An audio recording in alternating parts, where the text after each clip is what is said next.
জীবনে যতদিন শুক্রবার পাবেন 4টা আমল করতে ভুল করবেন না। আজকে শুক্রবার না, আমি জানি না 4টা আমল করেছেন কিনা বা করছেন কিনা, আপনারা মিলিয়ে নেবেন। যদি 4টা আমল আজকে না করে থাকেন, আজকে থেকে জীবনে যতদিন শুক্রবার পাবেন 4টি আমল করতে ভুল করবেন না। পারবো তো ইনশাআল্লাহ? ইনশাআল্লাহ। 1, দুরূদ পড়া। আমার বিশ্বনবী দুরূদ সম্পর্কে কত অসাধারণ কথা বলেছেন।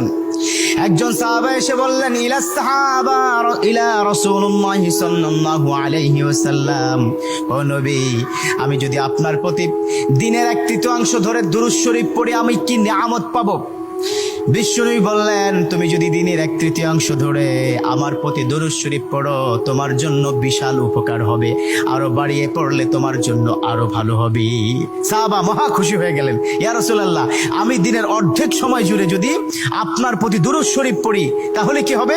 বিশ্বনবী বললেন, এটা বিশাল শুভ সংবাদ তোমার জন্য, তার চাইতে আরো বাড়িয়ে পড়লে তোমার জন্য আরো ভালো। সুবহানাল্লাহ। বিশ্বনবীর কথা আবেগতাড়িত হয়ে সাহাবা বললেন, ও নবী, আমি পুরো 24 ঘন্টার যখনই সময় পাবো তখনই যদি আপনার প্রতি দুরূদ শরীফ আমি পড়তে পারি গো নবী।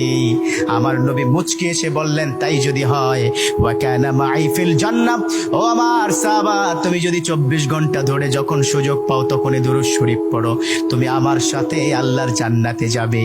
সুবহানাল্লাহ। এর মানে দুরূদের কি পাওয়ার!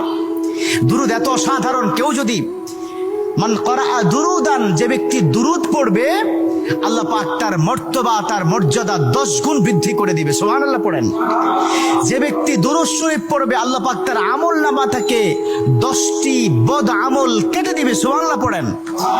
যে ব্যক্তি দুরূদ শরীফ পড়বে আল্লাহ পাক তাকে 10টি নিয়ামত দান করবেন, যে নিয়ামত সে কখনো ভাবতে পারেনি। সুবহানাল্লাহ পড়েন। তার মানে দুরূদ শরীফ কি কত অসাধারণ না? মান লাজিমাল ইস্তিগফার। দ্বিতীয়টি হচ্ছে ইস্তেগফার পড়া। জুমার দিনে অবশ্যই ইস্তেগফার পড়বেন।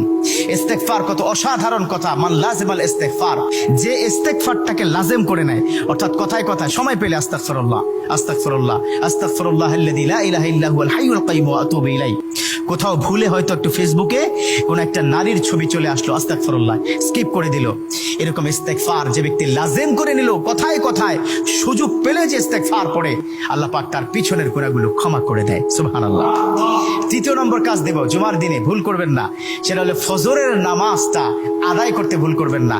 এখন যদি আমি জিজ্ঞাসা করি, মাশাআল্লাহ, এখানে যতজন আছেন আজকে ফজরের নামাজ পড়ছেন কিনা, মনে হয় না আমি খুব বেশি পাবো যে ফজরের নামাজ পড়েছেন। আর 4 নম্বর যেটা হচ্ছে, জুমার দিনে, যতদিন জুমার দিনে আপনি পাবেন সবার আগে মসজিদে প্রথম কাতারে আসবেন। বিশ্বনবীর হাদিস যে প্রথম কাতারে সর্বপ্রথম মসজিদে প্রবেশ করবে রব্বে কারীম তার আমল নামায় উটের গায়ে যে পরিমাণ পশম থাকবে সম পরিমাণ পশমের সওয়াব তার আমল নামায় আল্লাহ পাক দিয়ে দিবে। সুবহানাল্লাহ। তা 4টা আমল করবো তো ইনশাআল্লাহ। আল্লাহ পাক কবুল করে নিক। আমিন।